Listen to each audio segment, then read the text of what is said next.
क्या निष्पक्ष पत्रकारिता पर सवाल खड़े करना क्या ठीक है?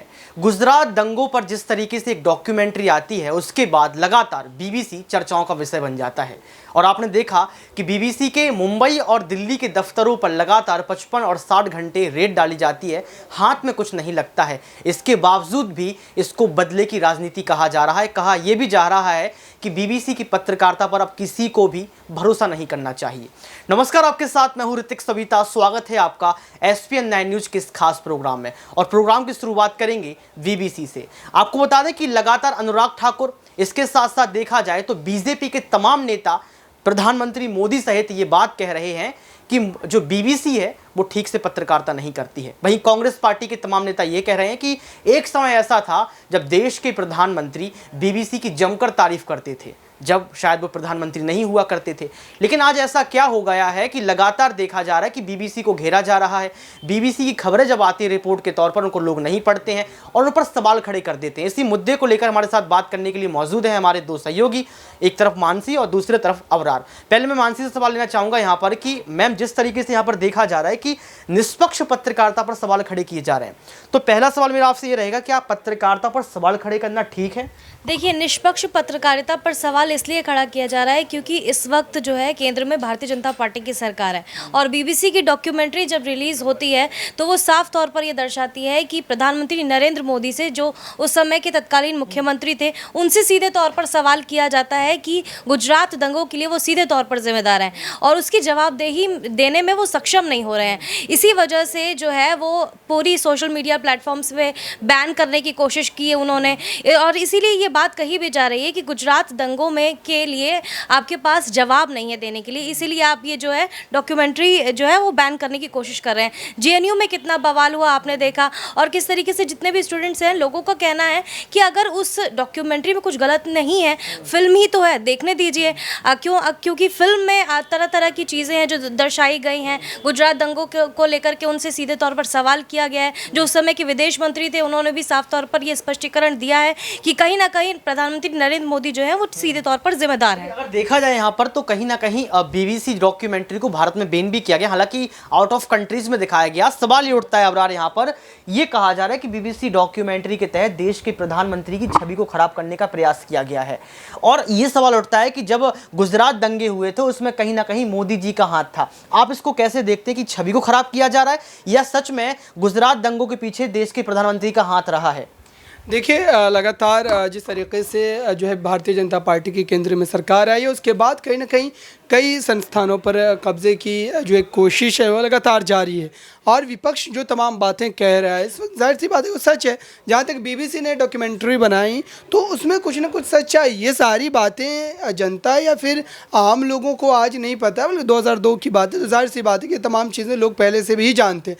लेकिन इस समय जो मीडिया तंत्र का इस्तेमाल कर भारतीय जनता पार्टी के आईटी सेल ने काम करके जो एक इमेज बनाई प्रधानमंत्री की, दरअसल उस बनी बनाई इमेज के ऊपर एक प्रश्न चिन्ह खड़ा कर रहा था ये डॉक्यूमेंट्री और इस वजह से बीजेपी खेमे में खलबली मची हुई थी और यही बड़ी वजह रही कि इसको बैन कर दिया गया। अब देखिए, कई जो है इस समय आप समझ सकते हैं कई ऐसी बड़ी घटनाएं हुई हैं जिसको लेकर के कोई इस तरीके के अनुमान भी नहीं लगा सकता था कि इस तरीके की बातें जो हो सकती है। कई फिल्मों को लेकर के जिस तरीके से विवाद हो जाते हैं, कपड़ों को लेकर के विवाद हो जाते हैं, तो ये सारी चीज़ें बीजेपी के पक्ष में जाती है। बीजेपी का जो वोट बैंक है वो दरअसल इन तमाम बातों से कहीं ना कहीं खुश होता है और बीजेपी का जो आईटी सेल है जितना मजबूत है और जिस ढंग से काम करता है, जो शैली है उनके काम करने की, दरअसल वो ये बतलाती है कि अगर इस तरीके की चीज़ें देश में अगर देखने को मिले, लोगों को, जनता के बीच इस तरीके की चीज़ें जो है खुल करके सामने आए तो इससे प्रधानमंत्री नरेंद्र मोदी की छवि को जाहिर सी बात है नुकसान पहुंचेगी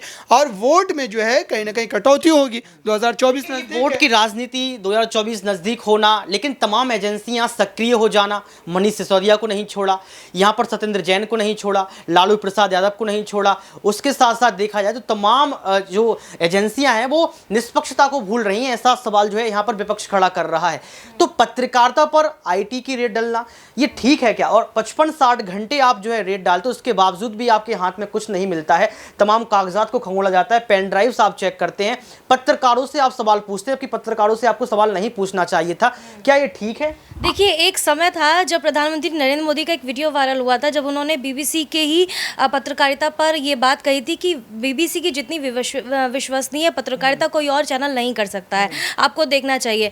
तो उस समय जब प्रधानमंत्री नरेंद्र मोदी की सरकार नहीं थी और कांग्रेस के खिलाफ उन लोगों ने खबर चलाई थी, तब तो आप प्रधानमंत्री नरेंद्र मोदी ये बात कह रहे थे कि बीबीसी की जितनी विश्वसनीय पत्रकारिता कोई और नहीं कर सकता है। लेकिन अब जब केंद्र में उनकी सरकार है, उनके खिलाफ बीबीसी की डॉक्यूमेंट्री रिलीज की गई है, तो आपको वही पत्रकारिता आपको विश्वसनीय नहीं लग रही है। तो ये साफ तौर पर ये दर्शाता है कि जब तक आपकी सरकार है तब तक आप ही का राज है, आप ही का केंद्र में राज चल रहा है। तो जब तक आप शासन में सच में तमाम एजेंसियां जो हैं, चाहे ईडी की बात कर लो, आईटी की बात कर लो, सीबीआई की बात कर लो, ये क्या सच में कठपुतली बन चुकी हैं, मोदी सरकार के जो है नीचे काम कर रही हैं? बिल्कुल इसी तरीके से, क्योंकि केंद्र में जिसकी सरकार होती है उसी का ही शासन चलता है। जिस तरीके से अभी आईटी सेल काम कर रही है, जैसे कि आपने जिक्र भी किया, ईडी और सीबीआई जांच कर रही है, वो साफ तौर पर ये दर्शा रहा है। और इसका उदाहरण ये भी है कि कहीं ना कहीं बीजेपी में जितने भी नेता हैं, क्या वो भ्रष्ट नहीं है? क्या उनके जितने भी नेता हैं, क्या वो पाक साफ है? क्यों उनकी जांच नहीं की जा रही? क्यों केवल विपक्ष पर ही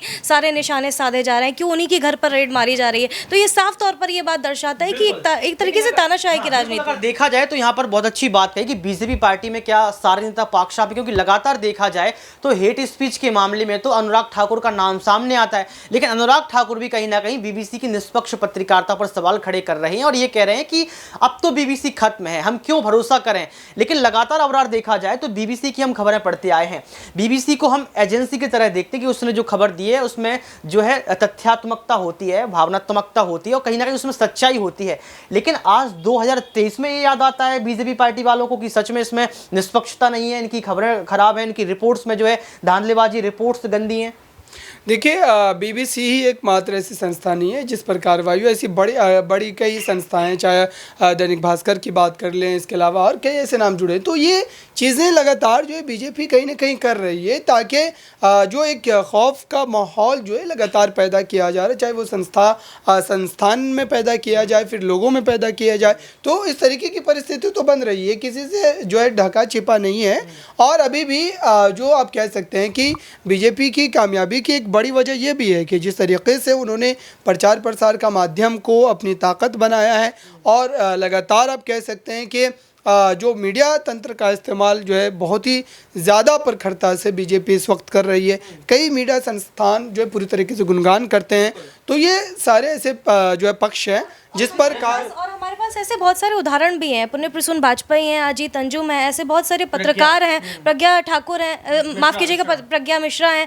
तो वो ये बहुत, रवीश कुमार भी बन चुके हैं। तो वो यूट्यूब चैनल पर इसीलिए एनडीटीवी का जब खबर आई थी तो सबसे ज़्यादा यही दर्शाया गया कि रवीश कुमार का एनडीटीवी को छोड़ देना, एक तरीके से एनडीटीवी का ख़त्म हो जाना है। तो इस तरीके से जब तानाशाही की राजनीति होती है, प्रधानमंत्री नरेंद्र मोदी अपनी एक तानाशाही की राजनीति करने की कोशिश करते हैं, तो पत्रकारिता दबती हुई नजर आती है। एक सवाल आपसे और लेना चाहूंगा यहाँ पर कि क्या सच में आज मीडिया के भी कई सारे विभाग बन चुके हैं? क्या मीडिया भी एक दूसरे के साथ पक्षपात करती है? क्योंकि लगातार देखा जाए जब एक भाई दूसरे भाई का सगा होता है तो साथ में आ जाता है, लेकिन आज तक की बात कर लो, जी न्यूज़, तमाम चैनल्स की बात कर लो, उसने बीबीसी के लिए आवाज़ खड़ी नहीं की, एक भी डिबेट नहीं की और ये भी नहीं कहा कि आप जो पत्रकारिता पर सवाल खड़े कर रहे हैं ये ठीक नहीं है। तो ये सब सपोर्ट में क्यों नहीं आए? बिल्कुल, देखिए, हम लोगों से ये छिपा नहीं है और जनता भी ये बात जानती है और इसीलिए इनको क्रिटिसाइज़ भी किया जा रहा है। और पत्रकारिता का लेवल जिस तरीके से गिरता हुआ नज़र आ रहा है, उससे साफ तौर पर ये दर्शाते हैं कि जिसकी सरकार होती है उसी की पत्रकारिता भी होती है। हो सकता है कि अगर हम भी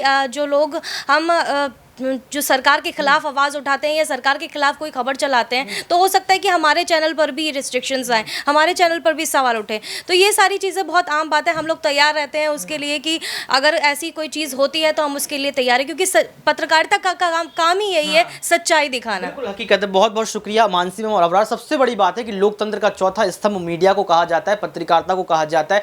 जब लोकतंत्र के चौथे स्तंभ पर सवाल खड़े किए जाते हैं तो कहीं ना कहीं यहाँ पर खून तो खौलता है। लेकिन हकीकत और सच क्या है ये देखना होगा, क्योंकि लगातार देखा जाए तो उत्तर प्रदेश की विधानसभा में, गुजरात विधानसभा में बीबीसी डॉक्यूमेंट्री को लेकर लगातार चर्चाएं हो रही हैं। लेकिन देखना यह होगा कि बीजेपी का अंतिम कदम बीबीसी को बंद कराना होगा या बीबीसी 2024 के पहले ऐसी रिपोर्ट्स छाप देगी जिसमें गुजरात दंगों की छुपी हुई सच्चाई निकलेगी। आज के इस खास प्रोग्राम में बस इतना ही। देखते रहिए SPN9 न्यूज।